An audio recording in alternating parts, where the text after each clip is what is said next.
नमस्कार दोस्तों, पुनः एक नई वनस्पति के साथ। आज की जो वनस्पति है ये है, देखिए पत्ते दिख रहे हैं ना, ये है पीपली।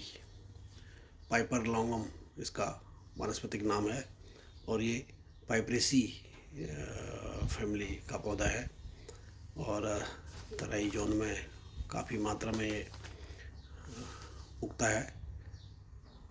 इसका जो लाइफ साइकिल है वो इधर फरवरी मार्च से स्टार्ट हो जाता है और ये नवंबर दिसंबर तक इजली रूप से देखा जाता है। ये बहुत ही इम्पोर्टेंट इसका जो है ये देखिए, चूँकि ये मसाले के रूप में बहुत यूज होता है। ये इसको लंबी वाली काली मिर्च के नाम से भी पुकार सकते हैं, क्योंकि काली मिर्च के जैसी धारी बनी हुई एक लंबी मतलब लंबी का माने कम से कम 8-10 काली मिर्चों को मिला के उस तरह की लंबाई इसका फ्रूट होता है और वो फ्रूट यूज होता है मसाले में, भारतीय मसालों में पड़ता है ख़ास तौर से। तो और ये जो तड़का वड़का लगाने की भी काम आता है। लेकिन इसका जो औषधि महत्व है वो रक्त शर्करा, खास तौर से डायबिटिक कंट्रोलिंग करता है। ये अग्नाशय में जो है नेचुरल इंसुलिन बनाने की प्रक्रिया पूरा करता है। सर्दी में, जुखाम में, खांसी में और त्वचा रोग में इसमें बहुत महत्वपूर्ण इसका रोल है।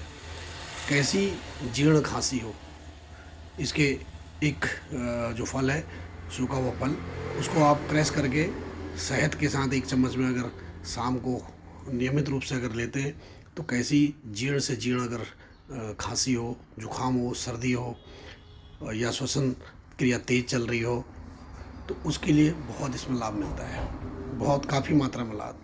लेकिन कुछ दिन नियमित करना पड़ता है। अगर छोटे बच्चों को भी दिक्कत हो रही हो तो उनको थोड़ा सा पार्ट उसका करके शहद के साथ अगर घास का से सटाते हैं तो ये भी जुखाम, खांसी इसमें सब में लाभ करता है। एक लंबी सी क्लाइंबर हो जाती है। ये देखिए, ये पौधे अभी छोटे हैं। ये मैं आपको 2 पौधे दिखा रहा हूँ, ये मैंने नर्सरी में उगाया है इनको। तो इनमें जो है एक लंबी सी क्लाइंबर ऊपर को आएगी। ये अभी इस तरह से है, ये लंबा बनेगा तो ये करीब 1-1.5 मीटर तक लंबा होता है। फिर इसमें जो है जुलाई अगस्त में जो है इसमें फ्रूटिंग स्टार्ट होती है और पहले हरे रंग का, और जो फ्रूट जो इसका राइपन होगा वो नवंबर दिसंबर में इसको राइपन होता है, यानी जनवरी तक कहीं कहीं ये दिखता है और फिर ये बाद में वहीं डोरमेंट हो जाता है। फिर पुनः जैसे जैसे मॉइस्चर इसको मिलेगा वैसे वैसे ये क्लाइंबर निकलती है।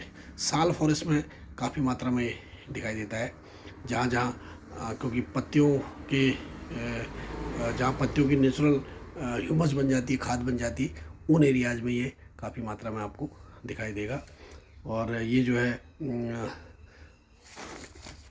मसाले के रूप में भारतीय मसालों में खास तौर से यूज होती है। लेकिन सर्दी, जुकाम, खांसी, श्वसन प्रक्रिया में इसका बहुत बड़ा रोल है। डायबिटिक कंट्रोल करने में भी इसका बहुत बड़ा रोल है। बाज़ार में पंसारियों के यहाँ बिकता भी है ओरिजिनल। अगर कोई ला के अपना घर में इसको स्टोर करे, यानी ये किचन का एक पार्ट है।